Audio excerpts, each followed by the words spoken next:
दिव्यांगजनों के हितार्थ राष्ट्रीय स्तर पर कार्यरत संस्था सक्षम के 16वें स्थापना दिवस के अवसर पर लायंस ऑफ नागदा की स्थायी परियोजना और दिव्यांगजनों के सशक्तिकरण हेतु कार्यरत देश की सर्वश्रेष्ठ संस्था के राष्ट्रीय पुरस्कार से सम्मानित संस्था स्नेह में बौद्धिक दिव्यांग विद्यार्थियों को नवीन शैक्षणिक सत्र हेतु स्कूल बैग, पाठ्य सामग्री एवं स्टेशनरी का वितरण किया गया। स्नेह के परियोजना समन्वयक विप्लव चौहान ने बताया कि कार्यक्रम का शुभारंभ नागदा संघ चालक सुनील जोशी, सेवा भारती के जिला पूर्णकालिक श्याम वर्मा, समाजसेवी Govind Mohta, Ashish Pokharna, Lions Club Nagda Greater के नवनियुक्त अध्यक्ष अशोक बिसानी, सचिव राकेश डाबी, कोषाध्यक्ष मुकेश राठौड़ ने दीप प्रज्वलन कर किया। सक्षम गीत दिनेश दसलानिया ने प्रस्तुत किया। स्वागत उद्बोधन स्नेह के सचिव विनयराज शर्मा ने दिया। सक्षम मालवा प्रांत के बौद्धिक दिव्यांगजनों के सशक्तिकरण हेतु कार्यरत धीमही प्रकोष्ठ प्रमुख एवं स्नेह संस्थापक डॉक्टर पंकज मारू ने बताया कि सक्षम देश के 350 से अधिक जिलों में विभिन्न दिव्यांगताओं से संबंधित 7 प्रकोष्ठ एवं 7 आयामों के माध्यम से कार्यरत है।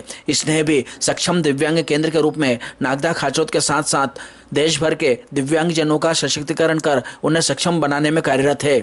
उन्होंने अभिभावकों से वर्ष भर में संपर्क रहते हुए सहयोग का आह्वान किया। सक्षम जिलाध्यक्ष चंदन सिंह ने नागदा सक्षम द्वारा की गई गतिविधियों की जानकारी प्रदान की। कार्यक्रम को अशोक बिसानी, गोविंद मोहता, श्याम वर्मा एवं सुनील जोशी ने संबोधित किया। समाज सेवी आशीष पोखरना के सौजन्य से स्नेह के 167 विद्यार्थियों को स्कूल बैग एवं पाठ्य सामग्री का वितरण, वयस्क बौद्धिक दिव्यांगजनों के अभिभावकों को वैधानिक संरक्षण प्रमाण पत्र तथा अरविंदो ग्रुप इंदौर के प्रमुख डॉक्टर विनोद भंडारी के सौजन्य से कक्षा 5वीं एवं 8वीं में उत्तीर्ण हुए 13 विद्यार्थियों को सूट का वितरण अतिथियों के द्वारा किया गया। कार्यक्रम का संचालन स्नेह के उपनिदेशक महेश राठौड़ ने किया। वह आभार सक्षम जिला सचिव रमेश सिलावट ने माना। इस अवसर पर बड़ी संख्या में अभिभावक, स्नेह का स्टाफ एवं विद्यार्थी उपस्थित थे। इस प्रकार उन्हें कभी डांटते हैं तो ये सारे शिक्षक भी वही करते हैं। किसी का भी उद्देश्य किसी बच्चे को हानि पहुंचाना, किसी बच्चे का नुकसान करना या किसी की डिग्निटी के साथ भेदभाव करना ऐसा बिल्कुल नहीं है। इस बात के लिए मैं आपको पूरी स्नेह प्रबंधन कमेटी और स्टाफ की ओर से ये विश्वास दिलाता हूँ। और आई थिंक बहुत सारे लोग इतने सालों से जुड़े हैं, ये आपको विश्वास भी होगा कि हमारे शिक्षक कितने समर्पण के साथ इन बच्चों के साथ काम करता है। कोई अगर चीज ऐसी है जहां आपको लगता है तो आप प्लीज हमारे टीचर से कम्युनिकेट करिए, बात करिए। आप सबके सहयोग से इन बच्चों में जितना जल्दी है उतना अधिक सुधार आएगा। इसलिए हर चीज में, इस स्नेह में शायद आपको पता नहीं, मैं एक और बात बताना चाहता हूं। आपको पता है यहाँ कितना स्टाफ है? 40 और बच्चे कितने हैं? 160। हर 4 बच्चे पे एक स्टाफ। ये अच्छे स्कूल में नहीं होता है। इतनी अच्छी सुविधाएं जिसमें बच्चों को भोजन या फल बच्चों को रोज हम खिलाते हैं। गुरुवार को उनको दूध दिया जाता है। विभिन्न प्रकार के आयोजनों पे उन्हें विभिन्न उपहार मिलते हैं। मंथ के एंड में हर बच्चे का, उस महीने में जितने बच्चे हैं जिनका जन्म दिवस था वह मनाया जाता है। वह भी आशीष जी पोखरना के सौजन्य से, वो केक उन्हीं के सौजन्य से आता है। तो हर बच्चे का जन्मदिवस मनाया जाता है। ये सारे काम इस स्नेह में होते हैं। लगभग हर माह का हमारा जो खर्च है वो 12 लाख रुपए महीने का है।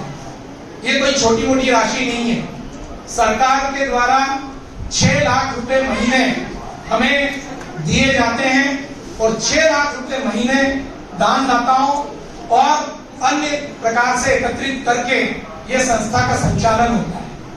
क्योंकि 160 बच्चों को लाना ले जाना, उनका खाना पीना रहना, ये सारी व्यवस्थाएं करना, ये अपने आप में बहुत बड़ा काम है। और इसलिए चूंकि आप सबको, मेरे हिसाब से मैक्सिमम बच्चे जो 6 साल के ऊपर हैं उनको 1200 रुपए महीना सरकार की ओर से बच्चों के लिए दिया जाता है। वो 1200 रुपए महीना इसलिए दिया जाता है कि आप उन बच्चों पे खर्च करें। मैं देखता हूँ कई बार बच्चों के प्रॉपर कपड़े नहीं होते, जूते नहीं होते, मोजे नहीं होते। ये 1200 रुपए उन बच्चों के लिए है।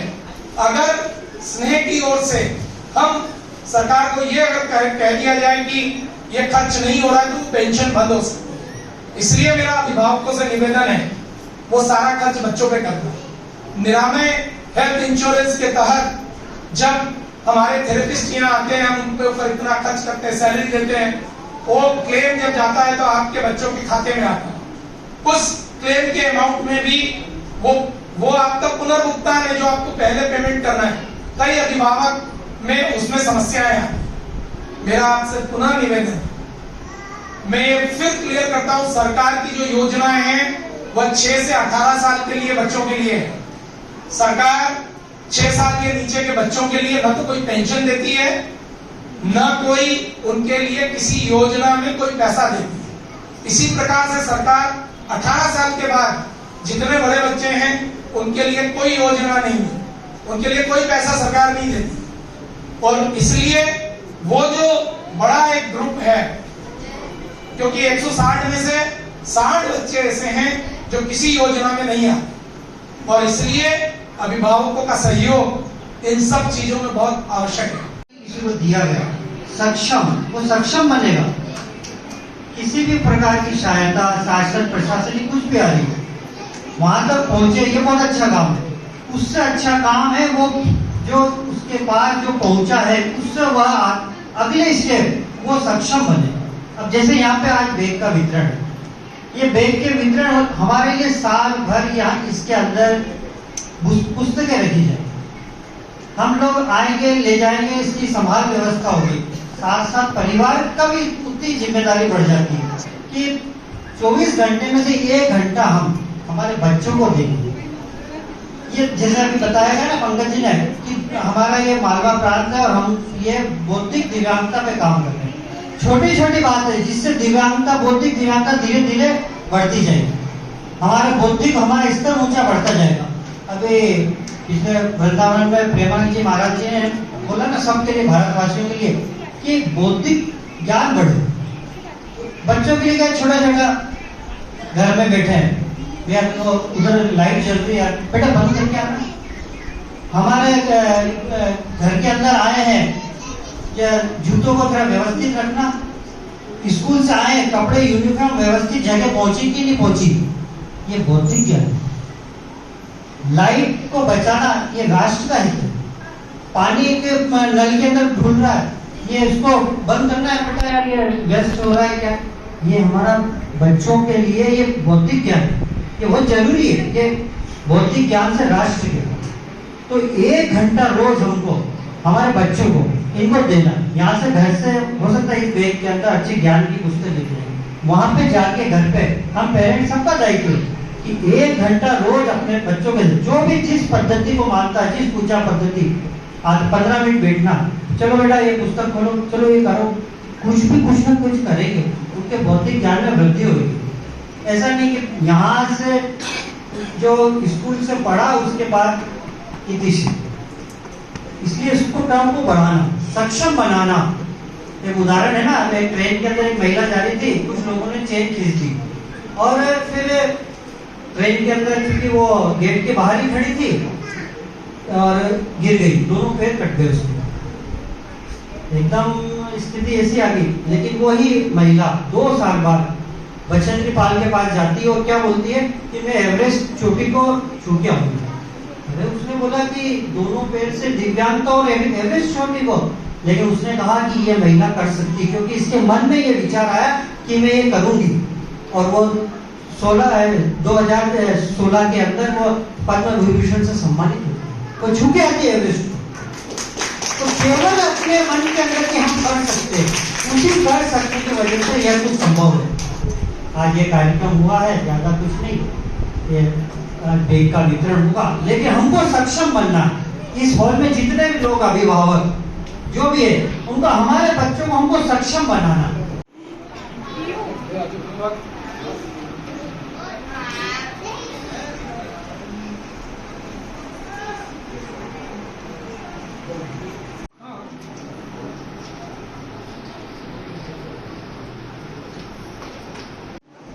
हमारे डोनर्स के माध्यम से यह बैग को भेंट की जा रही है।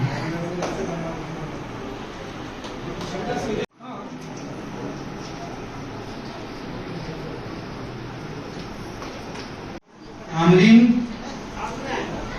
निर्णय लेने के लिए सक्षम बनाता है।